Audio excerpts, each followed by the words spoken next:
Hidup TV mempersembahkan Oase Rohani Katolik yang dibawakan oleh para imam Keuskupan Agung Jakarta. Selamat menyaksikan.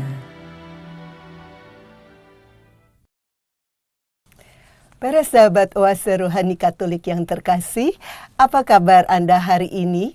Senang sekali saya Mia Syaneta dapat kembali menjumpai Anda semua dalam acara kita Oase Rohani Katolik edisi hari ini. Telah hadir menemani saya di studio narasumber kita bersama, dan kali ini beliau adalah Romo Albertus Nugroho Widiono SY atau akrab disapa dengan Romo Nugi. Selamat datang Romo Nugi. Terima kasih Bu Sanet. Para sahabat Oase Rohani Katolik yang terkasih, mari segera kita mulai acara ini, dan seperti biasanya akan dibuka dengan doa yang dipimpin oleh Romo Nugi. Silakan Romo. Sahabat Oase Rohani Katolik yang berbahagia dimanapun Anda berada, mari kita awali acara ini dengan sebuah doa. Dalam nama Bapa dan Putra dan Roh Kudus, amin. Allah Bapa yang Maha Kasih, kami bersyukur kepadamu, karena pada hari ini dan hari-hari yang lalu Engkau telah memelihara kami. Terangilah hati kami terutama dalam kesempatan ini untuk semakin mampu mendengarkan sabda-Mu melalui bacaan-bacaan yang Kau tawarkan kepada kami. Semoga bacaan-bacaan ini berbuah dalam tindakan dan perilaku kami, sehingga semakin menjadi kesaksian di mana kami tinggal dengan saudara-saudari yang ada di sekitar kami. Berkatilah agar sabda-Mu ini sungguh-sungguh menjadi kekuatan bagi kami dan juga bagi mereka yang mendengarkannya.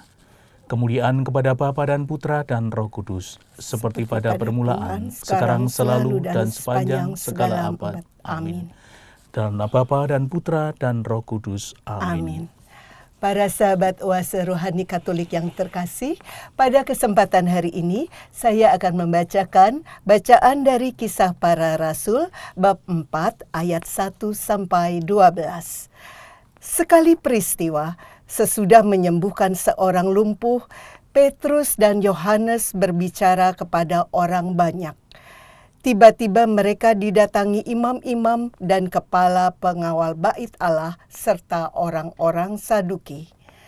Mereka ini sangat marah karena Petrus dan Yohanes mengajar orang banyak dan memberitakan bahwa dalam Yesus ada kebangkitan dari antara orang mati. Maka mereka ditangkap lalu diserahkan ke dalam tahanan sampai keesokan harinya karena hari telah malam. Tetapi di antara orang yang mendengar ajaran itu, banyak yang menjadi percaya, sehingga jumlah mereka menjadi kira-kira 5.000 orang laki-laki.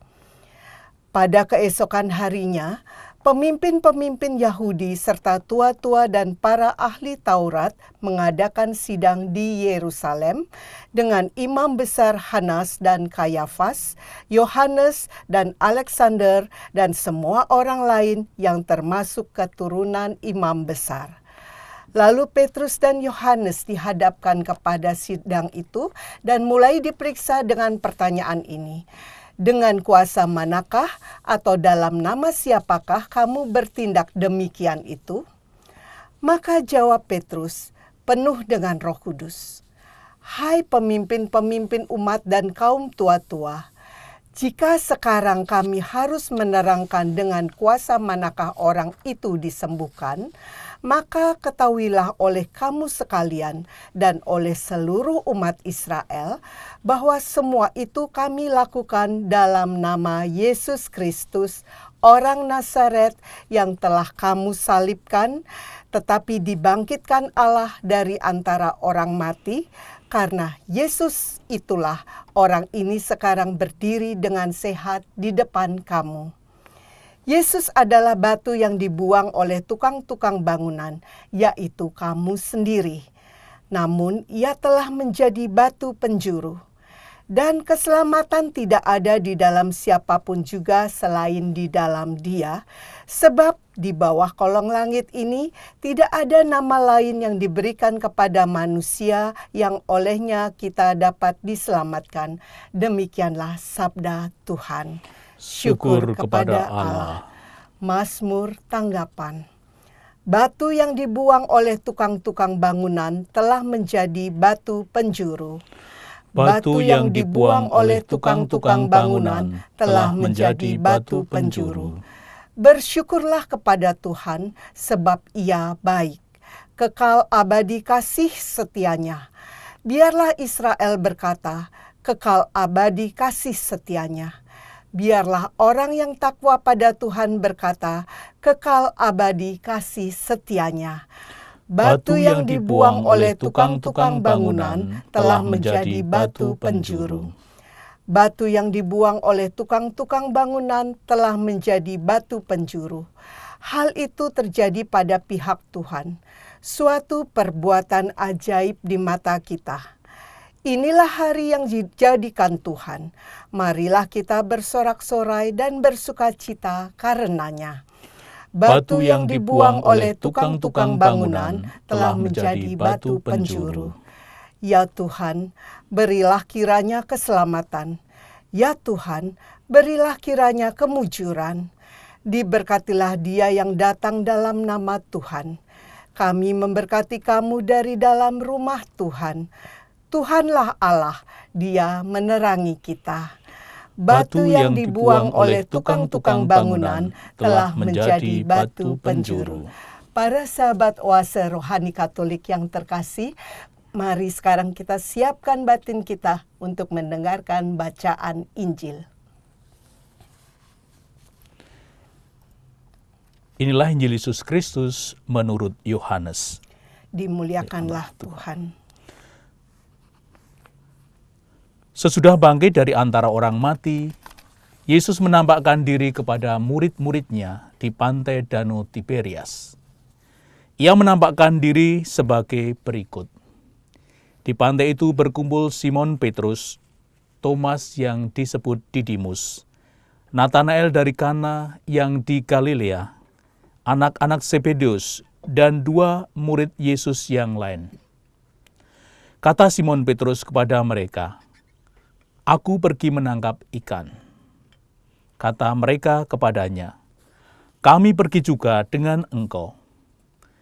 Mereka berangkat lalu naik ke perahu, tetapi malam itu mereka tidak menangkap apa-apa.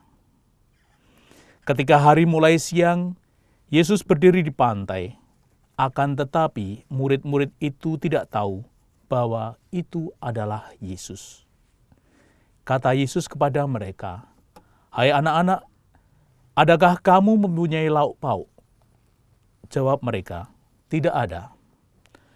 Maka kata Yesus kepada mereka, "Tebarkanlah jalamu di sebelah kanan perahu, maka akan kamu peroleh."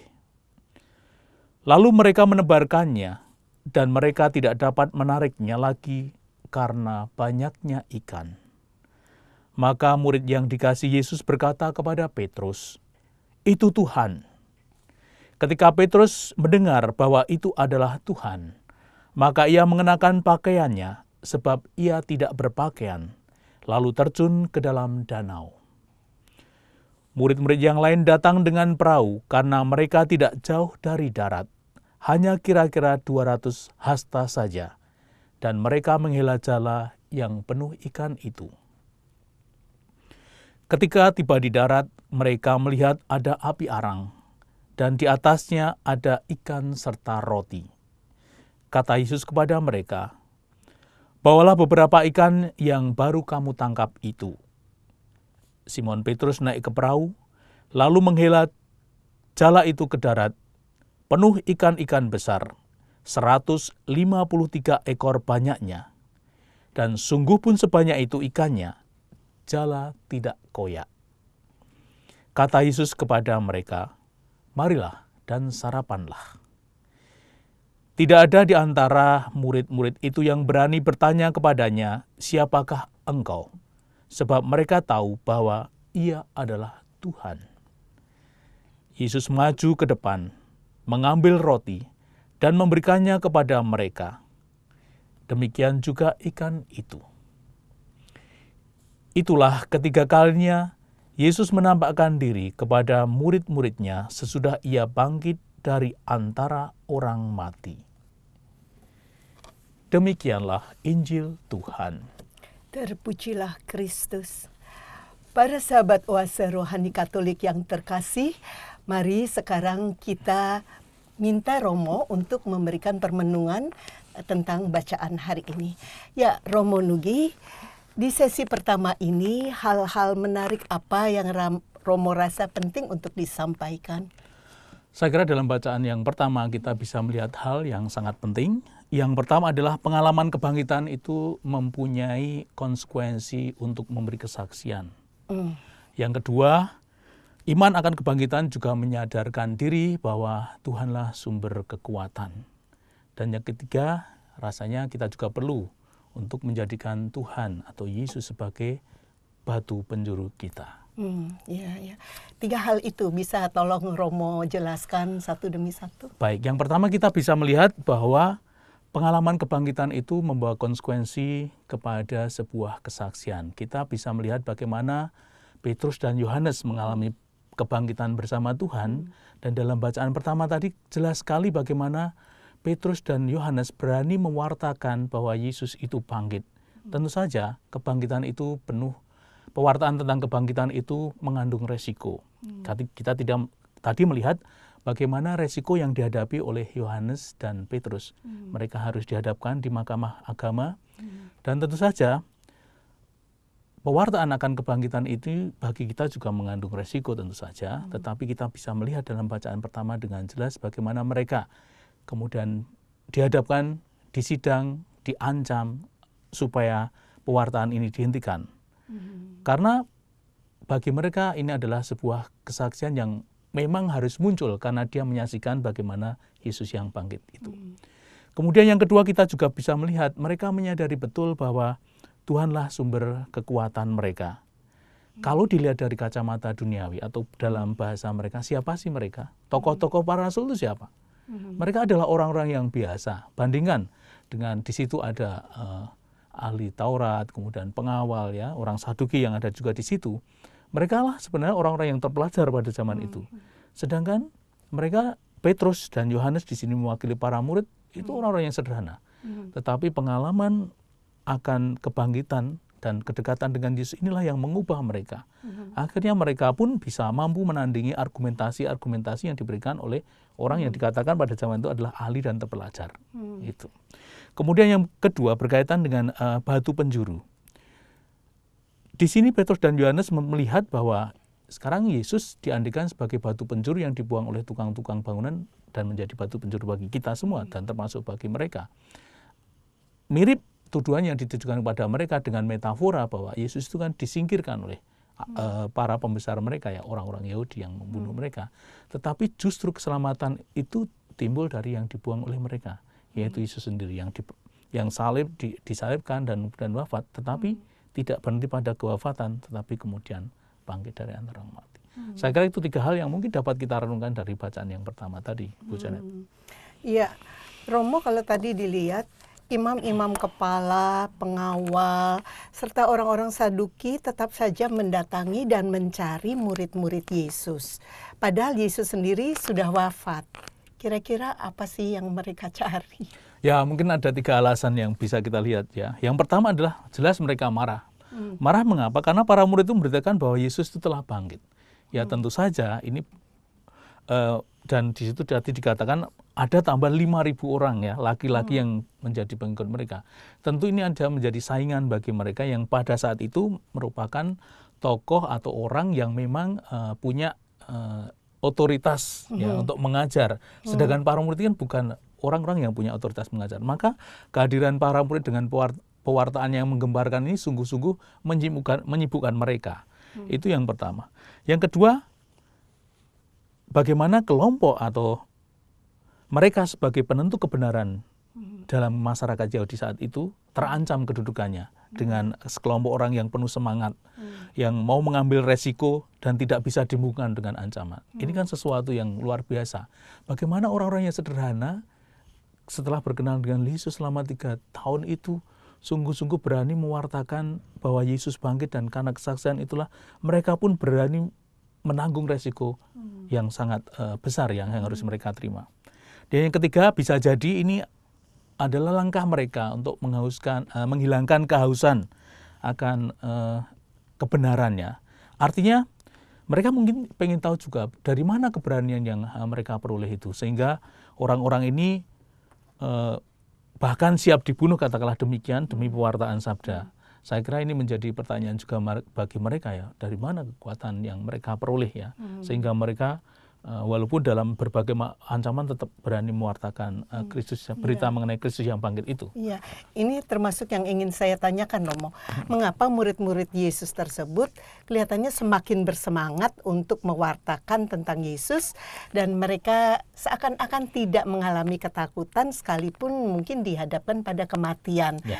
Nah, itu bagaimana pendapat Romo? Kira-kira apa sih yang membuat mereka sampai begitu berani? Nah, ini justru juga pertanyaan bagi kita semua. Ternyata dengan kebangkitan Yesus, saya melihat bahwa para murid itu melihat bahwa kematian itu bukanlah akhir dari fase periode manusia.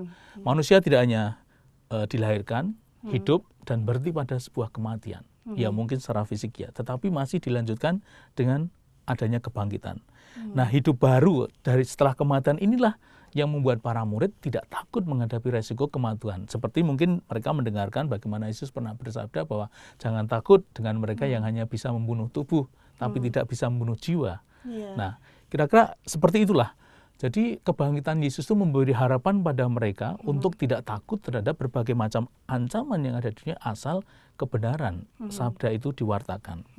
Kemudian yang kedua, mungkin mereka juga ingin melihat bagaimana Yesus sendiri yang mengungkapkan, misalnya membuktikan kata-kata yang pernah disabdakan itu sungguh-sungguh dihidupinya. Misalnya, Yesus pernah menjanjikan bahwa aku adalah jalan, kebenaran, dan kehidupan. Atau bolehkan barang siapa kehilangan nyawanya akan mendapatkan nyawanya. Atau janji mengikuti Yesus ya, semakin banyak orang, dan kemudian juga soal hidup yang kekal. Jadi kebenaran yang diwartakan Yesus dalam sabdanya ini, nah itu mereka lihat dalam diri Yesus sendiri. Maka kenapa mereka ya, walaupun orang yang sederhana, tetapi begitu merasakan kebenaran mengenai kebangkitan Yesus itu mereka berani. Bahkan Bujana juga bisa mengecek ya, dari 12 rasul itu hampir semuanya martir. Ya kecuali Yudas karena ada suatu hal.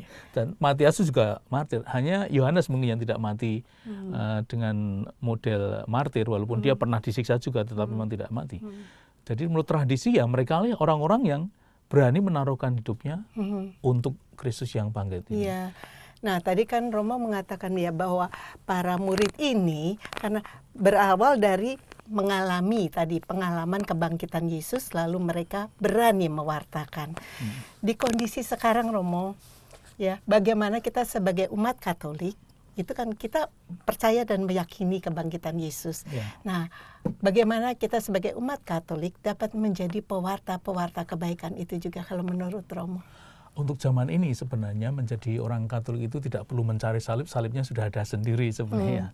Artinya gini, dengan kita menjadi orang Katolik sudah banyak hal yang harus kita tanggapi dengan iman yang hidup ya, katakanlah demikian. Katakanlah misalnya, kalau kita melihat berbagai macam peristiwa-peristiwa yang sifatnya adalah destruktif terhadap gereja, entah itu pengeboman atau pembunuhan, tapi bagaimana reaksi gereja Katolik di sini? Memaafkan. Kemudian secara bersama-sama dengan gerakan solidaritasnya membangun kembali dari keterpurukan. Jadi hidup melawan budaya kematian, budaya destruktif ini saya kira ini menjadi salah satu gerakan orang Katolik sendiri, bagaimana pesan kebangkitan itu sampai kepada kita. Bentuk lainnya di masa sekarang ya. Di masa sekarang ya. Jadi katakanlah kalau kita membudayakan budaya kasih, kemudian mencoba untuk tidak larut dalam berbagai macam budaya kebohongan, budaya kematian, budaya pengerusakan. Bukankah itu adalah tanda bagaimana kita berani mewartakan kebangkitan Kristus di tengah-tengah kita, walaupun resikonya mungkin ya kita menjadi dikucilkan karena kita mengatakan sebuah kebenaran. Tetapi ini adalah panggilan yang menurut saya ini adalah panggilan yang memang harus dihidupi pada zaman ini. Saya kira banyak orang terkesan ya, banyak orang heran kenapa berbagai macam penganiayaan tidak menyurutkan kita untuk tetap hidup bersama, untuk tidak kemudian membalas kejahatan dengan kejahatan. Nah, inilah titik poinnya bagaimana kalau kita ingin menghidupi pesan kasih atau pengalaman kebangkitan itu di dalam kehidupan kita. Saya kira demikian. Ya. Nah, Romo tadi juga Romo menyebutkan bahwa para imam kepala, orang-orang yang punya kedudukan itu rasanya juga mungkin karena didasari kecemburuan ya Romo ya. Bisa jadi, makanya mereka marah gitu, takut kekuasaannya juga jadi berkurang karena ada sosok lain yang lebih dihormati dan diagungkan begitu ya Romo. Ya.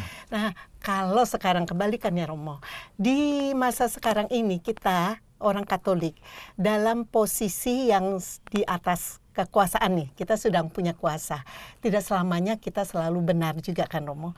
Bagaimana sebaiknya kita bersikap jika memang ada kebaikan-kebaikan di luar sana?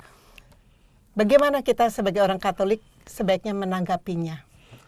Gereja sejak Konsili Vatikan kedua itu tidak anti sesuatu yang lain dari Gereja Katolik.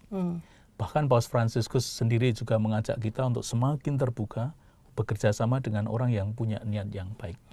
Jadi kita percaya, kita yakin bahwa seperti yang dikatakan Paus bahwa dia tidak hanya percaya pada Allahnya orang, Tuhannya orang Katolik, tapi Tuhan semua orang. Kita juga percaya bahwa kalau Tuhan itu mau menggerakkan apapun bisa. Jadi Tuhan Maha Kuasa di sini. Maka yang terpenting bagi kita adalah punya ketajaman iman, punya kepekaan hati untuk melihat bagaimana Allah berkarya dalam hidup ini. Belum tentu Allah hanya berkarya dalam gereja. Tentu kita percaya bahwa Allah dalam gereja, kemudian dalam hierarki, dalam paguyuban umat beriman. Tetapi saya yakin Allah juga berkarya di tempat-tempat lain di mana ketika kemanusiaan itu diangkat, martabat diangkat, budaya kasih dipelihara, digalakkan, walaupun bukan atas nama gereja Katolik, bukan atas nama iman Katolik. Saya yakin bahwa Allah juga bekerja pada orang-orang yang punya kemampuan, keinginan berbuat kasih itu.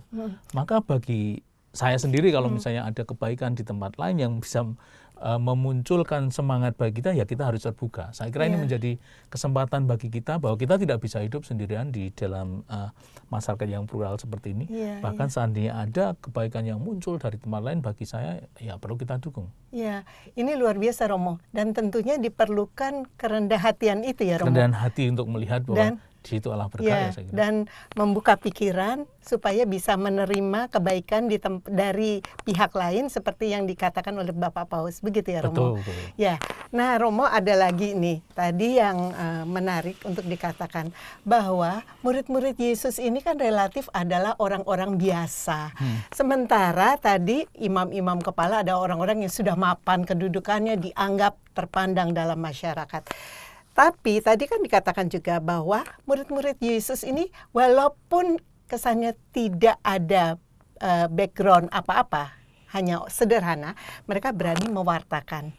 Dengan kata lain, kita-kita umat biasa itu seharusnya juga meniru ini.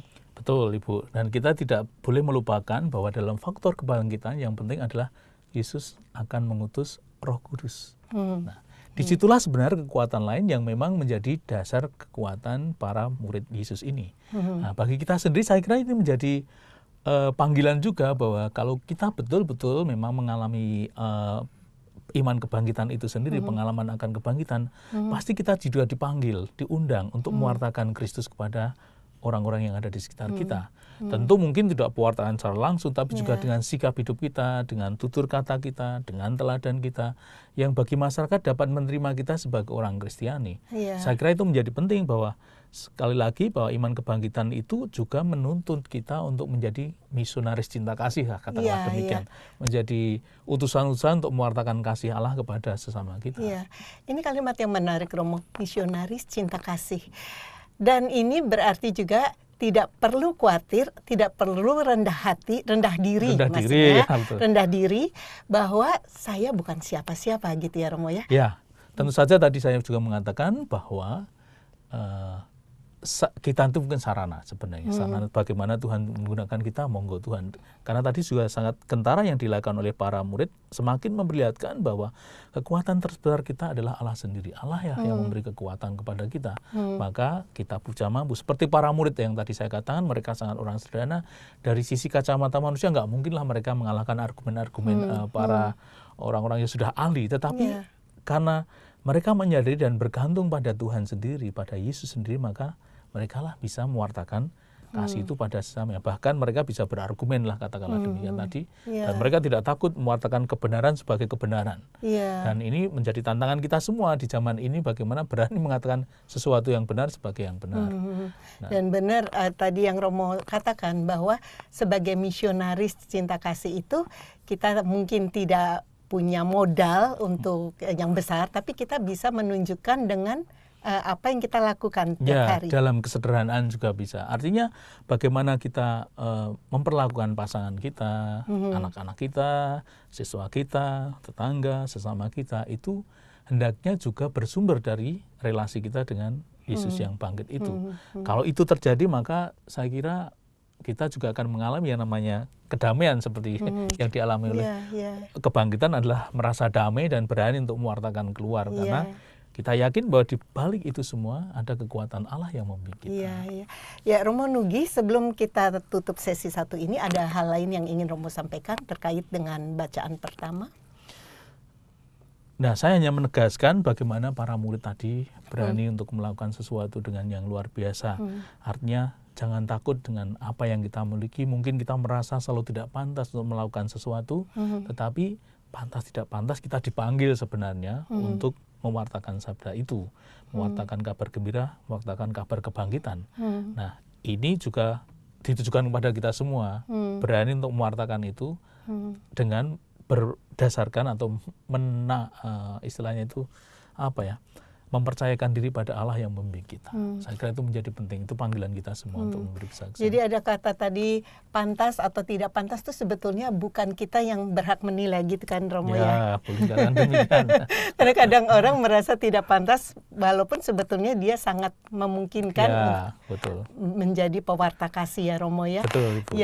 Ya Romo Nugi, kita akhiri dulu sesi 1 di sini, nanti kita lanjutkan perbincangan kita. Baik, para sahabat Oase Rohani Katolik yang terkasih, tetaplah di tempat Anda. Kami akan kembali setelah jeda berikut ini.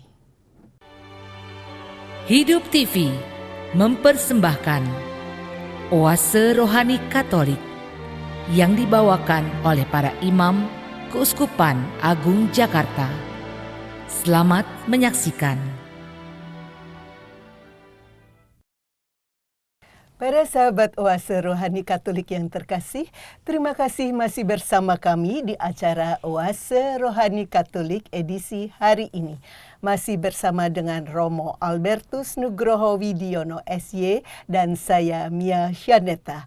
Bagi Anda yang ingin menghubungi kami persilakan untuk mengirimkan email Anda melalui alamat email orkaj@yahoo.com atau bisa juga melalui nomor handphone di 0882 9019 0900. Mari segera kita lanjutkan perbincangan kita. Ya, Romo Nugi, di sesi kedua ini hal-hal menarik apa yang Romo ingin sampaikan, khususnya terkait dengan Injil? Nah, dalam bacaan yang kita dengarkan hari ini ada 3 hal yang dapat kita perhatikan. Yang pertama adalah proses iman kebangkitan menjadi tindakan kebangkitan itu membutuhkan proses. Yang pertama. Kemudian yang kedua, betapa pentingnya mendengarkan dan melaksanakan sabda. Dan yang ketiga, bagaimana kita menempatkan Tuhan atau memposisikan Tuhan pada tempatnya. Saya kira 3 hal ini bisa dilihat dari bacaan yang Injil tadi. Yang pertama, Romo, iman kebangkitan itu menjadi tindakan kebangkitan. Bisa tolong dijelaskan? Ya, kita juga bisa melihat bagaimana kita heran ya dengan para murid yang sudah menyaksikan kebangkitan. Ini kan kalau dalam Injil Yohanes penampakannya yang ketiga. Jadi sebelumnya sudah melihat juga. Tetapi mengapa mereka juga kembali ke kehidupan sehari-hari kan? Kita melihat kembali menjadi nelayan mencari Iya, ikan, iya. itu kan sebuah proses dan seakan-akan kebangkitan itu tidak punya pengaruh apa-apa ya. Nah, disinilah kita bisa melihat bagaimana proses kebangkitan itu akhirnya justru juga bisa melalui pengalaman mereka sehari-hari, pengalaman yang sungguh dekat dengan mereka, yaitu menjadi nelayan. Dan Yesus pada kesempatan ini menampakkan diri pada saat mereka sedang beraktivitas menangkap ikan. Nah, dari situlah kemudian mereka kenal bahwa yang memanggil dia adalah Yesus sendiri. Nah, kalau kita lihat proses kebangkitan itu sendiri, setiap orang pasti beda-beda dalam menanggapinya. Saya ambillah contoh ini. Yang kita dengarkan hari ini, para murid itu mengenal Yesus ketika murid yang dikasih mengatakan, itu Tuhan. Nah, akhirnya mereka tahu bahwa itu adalah Tuhan. Nah, kita juga ingat bagaimana Maria Magdalena mengenal Yesus sebagai yang bangkit itu. Kan karena mendengar suaranya. Dipanggil, kemudian dia juga bisa melihat bagaimana Tuhan. Ya, jadi proses-proses inilah yang perlu kita kenali agar kita juga bisa menangkap kebangkitan. Atau katakanlah murid yang dikasih, bagaimana mengenal Tuhan. Dia hanya melihat sesuatu yang ada di makam, ada kain, kemudian merenungkan, dan dia, Tuhan, Yesus bangkit. Nah, jadi proses-proses inilah yang mungkin tidak setiap orang itu mengalami sesuatu yang sama, tetapi membutuhkan sebuah proses sampai akhirnya kemudian mereka berani mewartakan kebangkitan itu. Ya, lalu tadi yang kedua adalah pentingnya untuk mendengarkan sabda lalu melaksanakan. Ya, betul. Nah, boleh tolong dijelasin, Romo. Kita bisa lihat dalam bacaan tadi bagaimana ketika Yesus mengatakan apakah ada kamu mendapatkan lauk pauk atau tidak kan. Kemudian tebarkan jala di sebelah kanan. Yesus mengatakan dan mereka melaksanakan.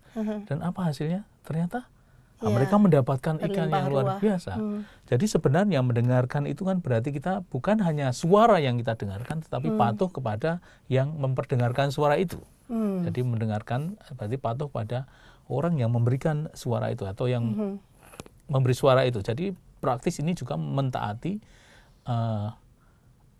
Yesus sendiri yang bersabda, bukan hanya sabdanya, tapi mentaati Yesus sendiri yang bersabda. Disitulah sebenarnya setiap hari memang kita seharusnya juga punya kebiasaan mendengarkan sabda, supaya kita juga berbuah seperti yang dialami oleh Petrus dan teman-temannya itu. Nah, itu kan menunjukkan bahwa betapa penting kita itu mendengarkan dan melaksanakan sabda Tuhan itu. Kalau dengan mendengarkan itu kita rasanya lebih tahu apa yang harus dilakukan ya. Termasuk juga mungkin pertentangannya ya dengan berbagai macam suara-suara lain ya, suara-suara yang mungkin bertentangan dengan sabda Tuhan sendiri. Nah, justru disitulah kita harus berani memutuskan mana ini suara yang sungguh dari ini Tuhan. tadi kan Romo menyebutkan bahwa yang penting juga patuh untuk mendengarkan. Nah, terus tadi juga betapa pentingnya untuk mendengarkan sabda, kalau bisa tuh setiap hari itu jadi satu kebutuhan gitu ya Romo ya. Nah, sebaiknya kalau kita menerapkan dalam kehidupan sehari-hari sekarang ini seperti apa Romo? Yang biasa kita lakukan sederhana ya, kita hanya bisa jadi setiap malam sebelum tidur kita membaca bacaan harian. Bacaan yang akan kita dengarkan besok pagi. Kalau seandainya toh kita tidak juga mengikuti misa harian misalnya, minimal dalam hari itu kita bisa merenungkan sabda Tuhan ya, dengan membaca bacaan yang hari berikutnya. Dan penting juga bacaan ini bisa menjadi pengantar tidur kita. Akhirnya sebelum tidur apapun kita juga bisa memikirkan. Bahkan ketika kita bangun pagi pun kita juga langsung bisa berpikiran apa ya sabda Tuhan hari ini. Supaya pikiran kita tidak serta-merta langsung buka HP atau apapun, tapi masih bisa merenungkan hari ini Tuhan bersabda apa yang dapat menjadi modal atau nutrisi hidup kita pada hari ini. Saya kira ini menjadi pembiasaan yang baik kalau kita bisa melakukannya. Termasuk mendengarkan acara Oase Rohani Katolik. Ya, tentu saja ini menjadi salah satu hal yang menarik kalau kita bisa mengikutinya. Iya. Nah, yang ketiga tadi Romo ada menyebutkan memposisikan Tuhan pada tempatnya.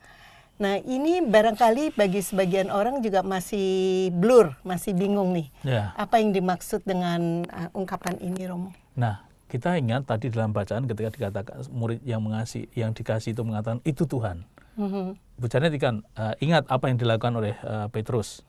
Ya, dia langsung kembali menggunakan pakaiannya dan kemudian terjun menemui Yesus. Dia seakan-akan melupakan perahunya, melupakan ikannya, melupakan teman-temannya dan hanya berfokus pada Yesus sendiri. Nah, itu menjadi bagi Petrus berarti Tuhan ditempatkan sebagai segala-galanya daripada sekedar apa yang sudah diperoleh, sararannya termasuk perahu-perahunya dan teman-temannya. Dan itulah tindakan di mana menunjukkan bahwa bagi Petrus sendiri sekarang Tuhan ditempatkan sebagai sesuatu yang utama dibandingkan dengan yang ada di sekitarnya yang lain. Gitu. Ya. Dan itu juga percaya penuh ya berarti ya? Iya, percaya penuh bahwa Yesus pasti akan menerima. Ya, Romo, tadi di yang pertama, iman kebangkitan itu akan menjadi, sebaiknya dijadikan tindakan kebangkitan. Contoh-contoh apa yang bisa Romo sampaikan dalam kehidupan di antara umat ini, khususnya menggereja dan ya di antara umat Katolik khususnya, Romo, terkait dengan ungkapan ini tadi? Nah, kita juga bisa melihat sebenarnya di sini bahwa sebagaimana yang dialami oleh para rasul ketika kebangkitan itu selalu mengubah mereka dan kemudian memberi kesaksian. Ambil contoh kalau misalnya tidak dari Injil ini, misalnya dari Lukas misalnya ya, kita melihat bagaimana dua orang murid yang ke Emmaus itu begitu menyaksikan melihat Tuhan, dia kembali dan mewartakan sabda. Nah, demikian juga bagi kita orang beriman yang mengalami bagaimana Tuhan baik pada kita, maka itulah yang kita wartakan keluar bagaimana kita juga bisa baik pada orang lain. Itu persis bagaimana doa Bapa kami misalnya menjadi salah satu kekuatan bagi kita. Misalnya dalam hal yang sederhana, bagaimana kita bisa mengampuni. Bukan alasannya karena orang lain harus minta maaf atau apa, tetapi karena Allah telah mengampuni saya. Gitu. Itu kan pengalaman kita diampuni, kemudian mengalirkan kekuatan bagi saya untuk bisa mengampuni yang lain.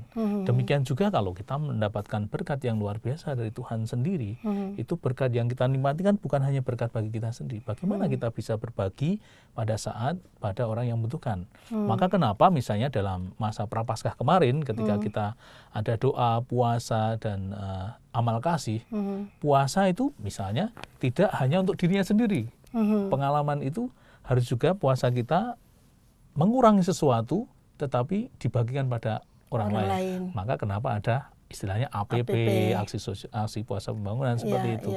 Nah, seperti itulah saya kira gerakan bagaimana iman kebangkitan kita itu juga bisa berpengaruh pada orang lain sesama kita. Nah, Romo, sekarang kalau kita lihat tadi adalah kebiasaan APP ini memang menjadi satu juga yang semacam pengingat bagi kita. Betul. Untuk selalu mau berbagi, memikirkan orang lain juga. Nah, kalau di luar ini, Romo, dalam kehidupan sehari-hari tidak dalam masa Prapaskah, sekian bulan sebelum Paskah kembali.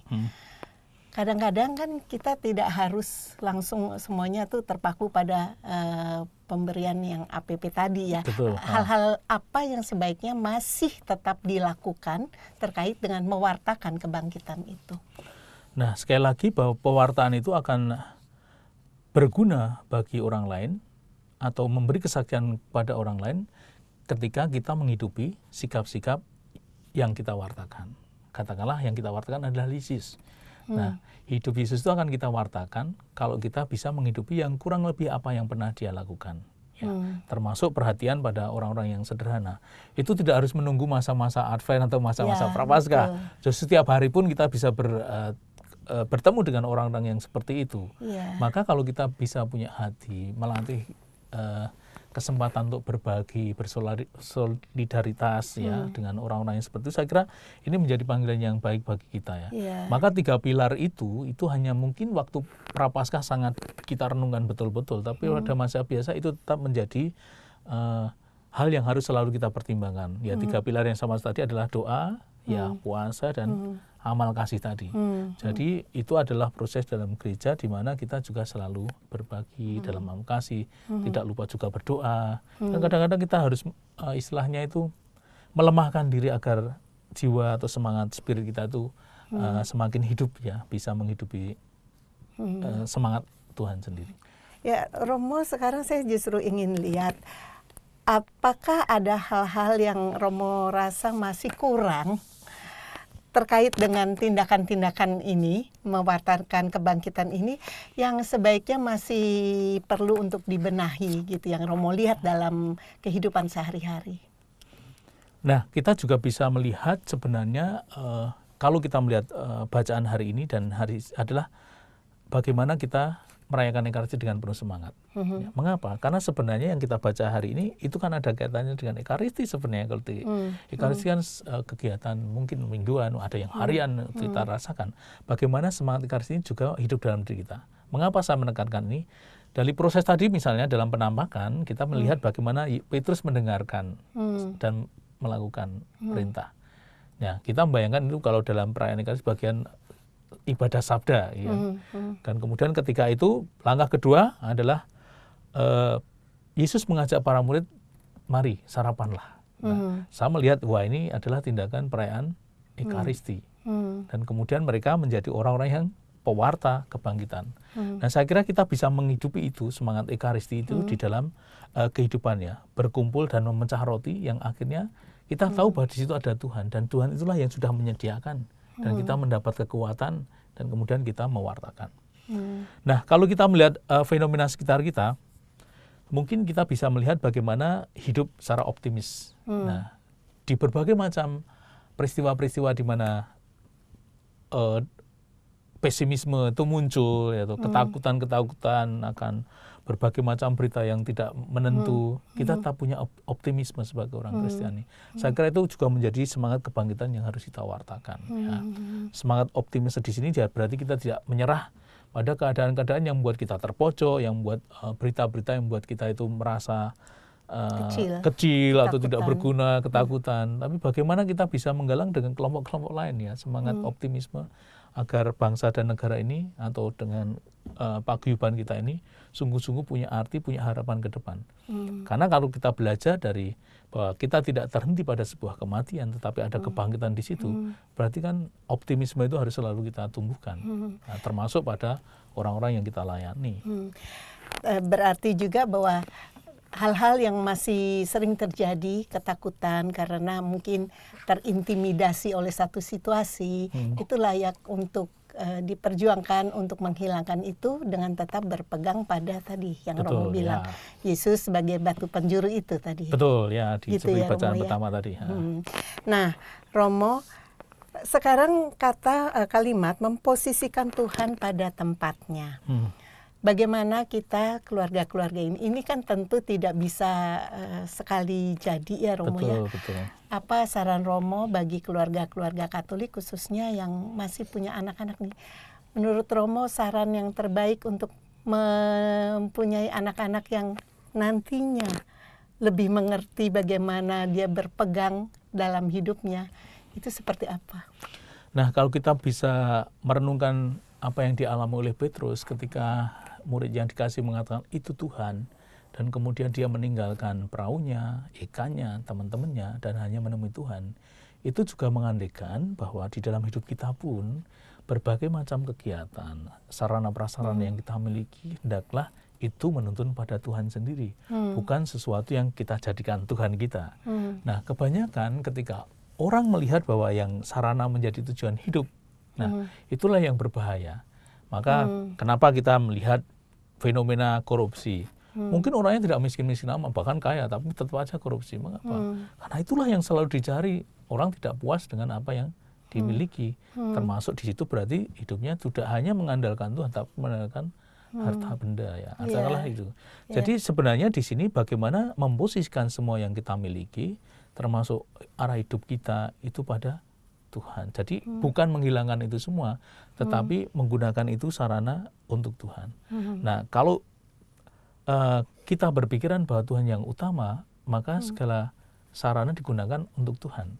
Tetapi kalau misalnya sarana yang menjadi utama, jangan-jangan kita menggunakan Tuhan untuk membeli sarana-sarana itu. Nah, saya kira untuk para murid, anak-anak kecil ya, tentu saja kita bisa berlatih bagaimana mengajari mereka ya. Tentu saja ini bukan perkara mudah di zaman yang digital ini, segala sesuatu pakai jempol, pakai jari kita.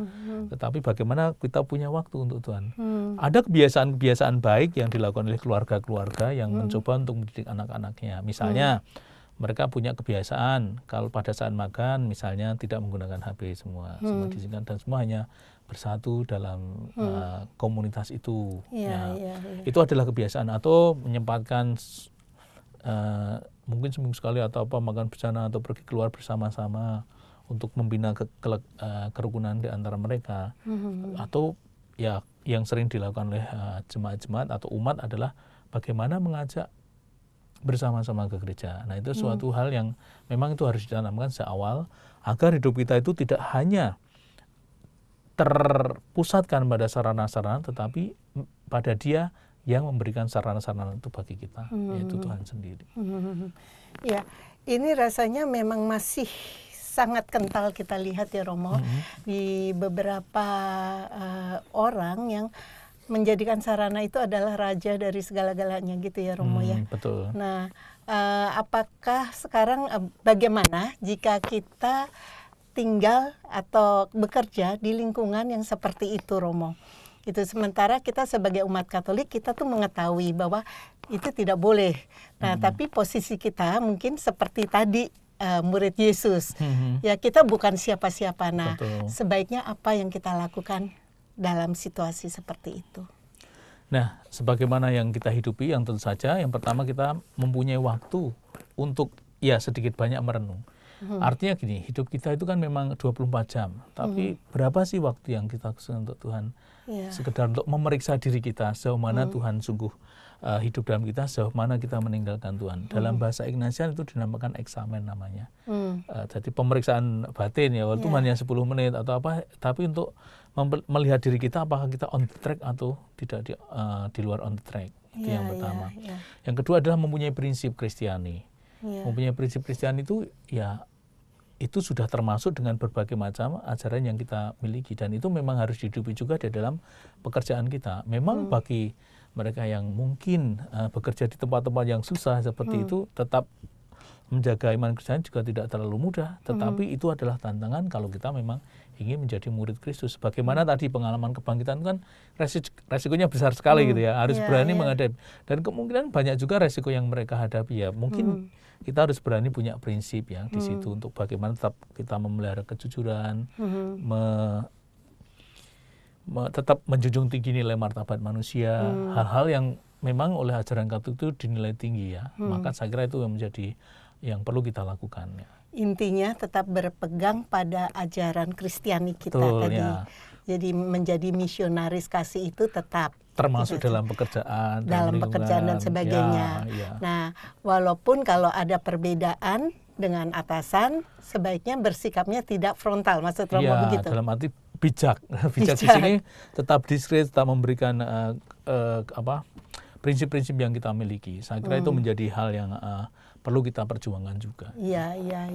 Nah, Romo tadi kan disebutkan Tuhan ini begitu menampakkan diri ketiga kalinya, gitu ya.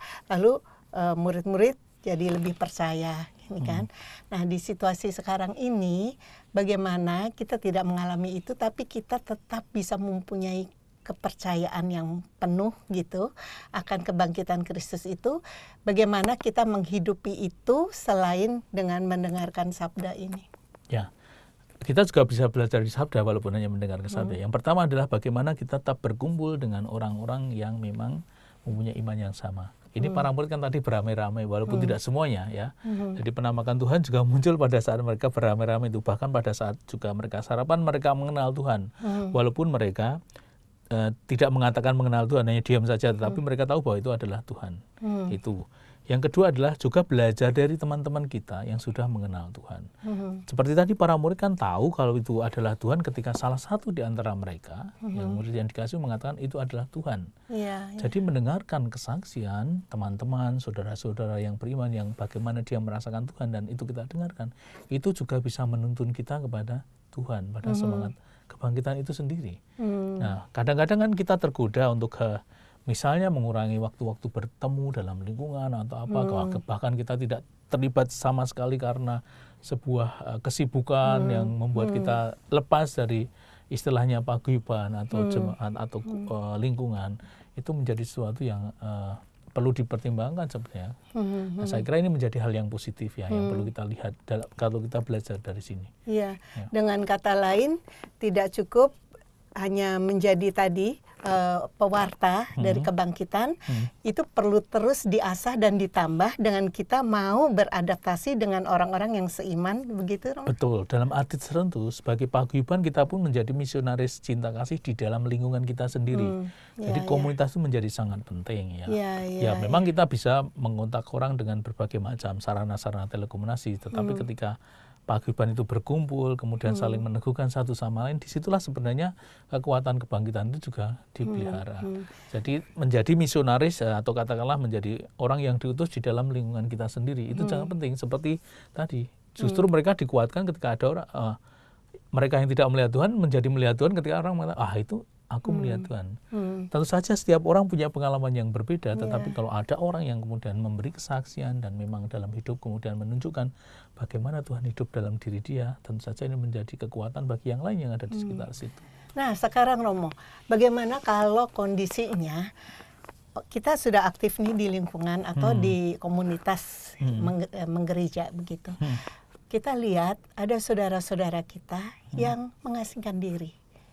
Memisahkan diri. Tentunya kan kita bisa mengambil sikap mendiamkan dan itu tentu tidak baik. Nah, saran-saran Romo, apa yang sebaiknya kita lakukan melihat saudara seiman tapi kayaknya masa bodoh gitu loh Romo? Ya, yang penting adalah sapaan. Tapi tentu saja bagi saya sapaan empat mata itu lebih berguna daripada langsung kemudian menjudge orang bahwa itu karena ada banyak alasan yang kita tidak tahu kenapa orang menjauhkan diri. Bisa jadi karena ada masalah dengan yang lain, atau bisa jadi karena tidak kerasan dalam gereja sendiri, bisa jadi ada masalah lain. Nah, pendekatan yang personal, tentu saja kalau kita punya waktu yang pas dan ngobrol, atau kita punya teman dekat, atau menghubungi teman yang dekat dengan dia, itu menjadi sarana bagaimana kita bisa menjembatani bagaimana dia bisa kembali ke dalam paguyuban. Dengan kata lain tidak boleh acuh tak acuh ya Romo ya. Itulah panggilan kita. Walaupun mungkin kita punya kesibukan, tetapi dalam hal seperti ini kalau kita ingin menjaga kesatuan, ingin menjaga kebersamaan dalam beriman, saya kira itu menjadi salah satu panggilan kita juga. Iya. Romo Nugi, di sesi kedua ini ada lagi yang ingin Romo tambahkan? Nah, tadi kita juga bisa melihat sebenarnya bagaimana semangat kebangkitan itu juga bisa kita hidupi ya di tempat kita. Yang saya tekankan tadi adalah bagaimana kita bisa menghidupi semangat kasih yang diwartakan oleh Yesus sendiri. Saya pernah ingat ya, pernah melihat bagaimana akhir hidup Maria Magdalena. Maria Magdalena ya. Ketika dia setelah Yesus wafat dan wafat kemudian ditinggalkan, dalam tradisi yang film yang ada itu ternyata dia merawat orang-orang yang sederhana. Kemudian ada anak kecil tanya tentang Yesus dan Maria bercerita dengan Yesus. Dan dia mengatakan, kalau begitu Yesus sudah pergi nih. Nah, terus kemudian jawaban Maria yang sangat menyentuh saya pada saat nonton itu adalah, Maria mengatakan, Yesus tidak pergi. Yesus akan tetap di sini kalau kita melakukan apa yang dia lakukan.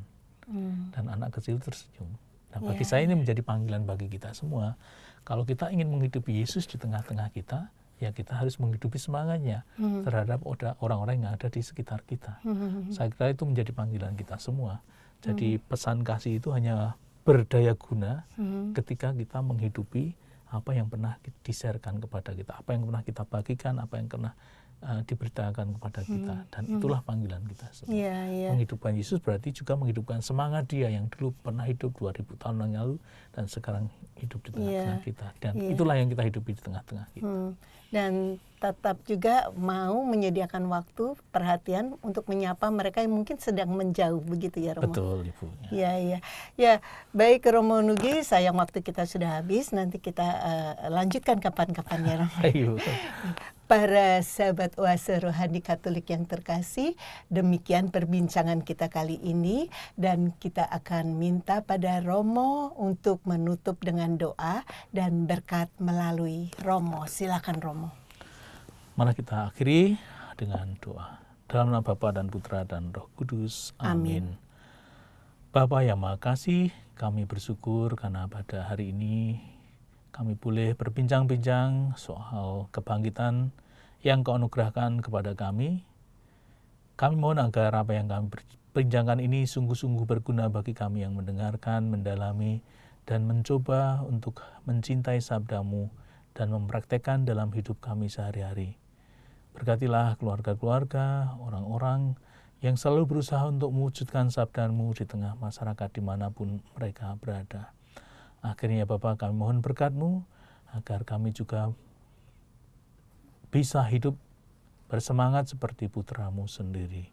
Tuhan serta-Mu. Dan serta-Mu juga.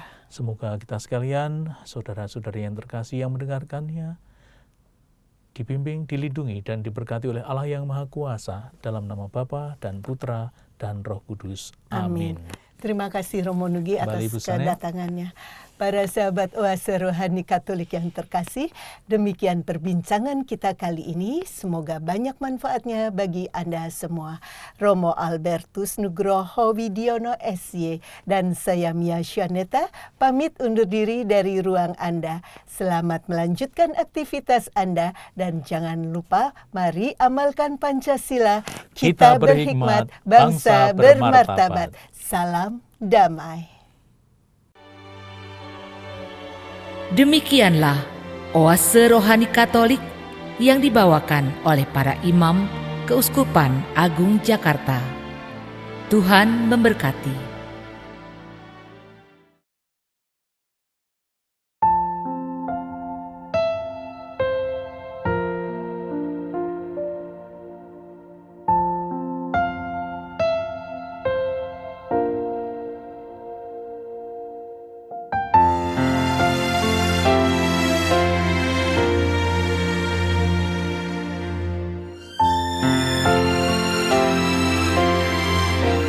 When I survey the wondrous cross on which the Prince of Glory died, my riches can I count but loss, and pour contempt on all my pride.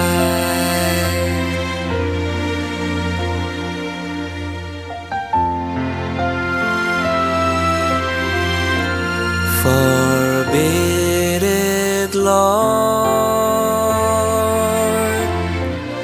that I should boast, save in the death of Christ my God. All the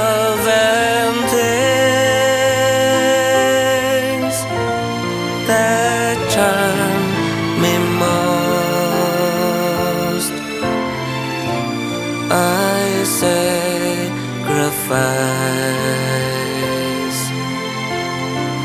them to His blood. See from His head, His hands, His feet, sorrow and love flow mingled down. Did earth such love and sorrow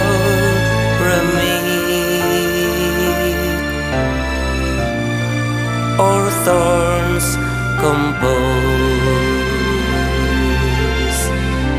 so reach a crown.